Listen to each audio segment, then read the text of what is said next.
একুশের প্রথম প্রহরে কেন্দ্রীয় শহীদ মিনারে ভাষা শহীদের প্রতি শ্রদ্ধা জানান রাষ্ট্রপতি মোহাম্মদ শাহাবুদ্দিন ও প্রধানমন্ত্রী তারেক রহমান।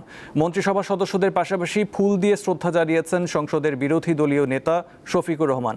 পরে সর্বস্তরের জনসাধারণের জন্য শহীদ মিনার উন্মুক্ত করে দেওয়া হয়। মায়ের ভাষার অধিকার আদায়ে বাঙালির বীরত্ব গাথা অমর ২১শে ফেব্রুয়ারি। সেই সঙ্গে ১৯৯৯ সাল থেকে যোগ হয়েছে আন্তর্জাতিক মাতৃভাষা দিবসের স্বীকৃতি। তাই ২১ আজ আর শুধু শোক নয়, শক্তি।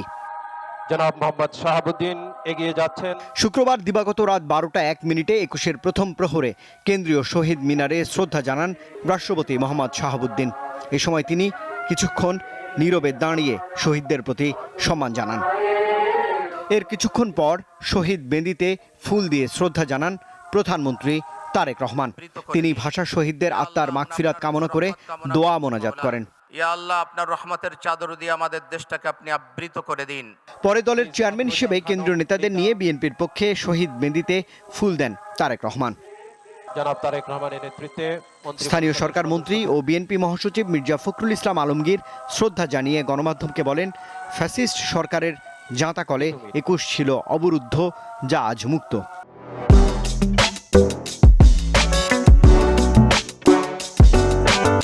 মুক্ত পরিবেশে, মুক্ত বাংলাদেশে দীর্ঘদিন পরে আজকে আমাদের শহীদদের স্মরণ করতে এসেছি এবং নিঃসন্দেহে ২১শে চেতনাই তো আমাদের স্বাধীনতা এবং পরবর্তী সংগ্রাম, আমাদের গণতন্ত্রের সংগ্রাম, আমাদের জুলাই যুদ্ধ, সবই ২১শে চেতনাকে থেকে উৎপত্তি হয়েছে বলে আমরা মনে করি। আমাদের অর্থনীতিকে সংহত করা, আমাদের রাজনীতিকে আরো সংহত করা, এই কাজগুলো আমরা ২১শে চেতনাকে ধারণ করতে সক্ষম হব বলে আমি বিশ্বাস করি।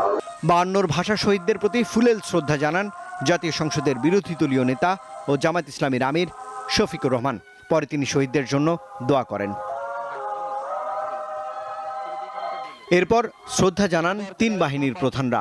বিভিন্ন দেশের কূটনীতিকরাও শ্রদ্ধা নিবেদন করেন ভাষা শহীদদের প্রতি। রাষ্ট্রের গুরুত্বপূর্ণ ব্যক্তিরা শ্রদ্ধা জানানোর পর সর্বস্তরের মানুষের জন্য উন্মুক্ত করে দেওয়া হয় কেন্দ্রীয় শহীদ মিনার। শ্রদ্ধা নিবেদন করবেন। ২১ মানে উন্মুক্ত রাজপথ, দীর্ঘ মিছিল, বুকের তাজা রক্ত ঢেলে কারো কাছে মাথা নত না করা। ভাষার দিনে তাই তো সবারই প্রত্যাশা আগামীর বাংলাদেশ বিনির্মাণে মূল লক্ষ্য হওয়া উচিত মহান ২১শে চেতনা।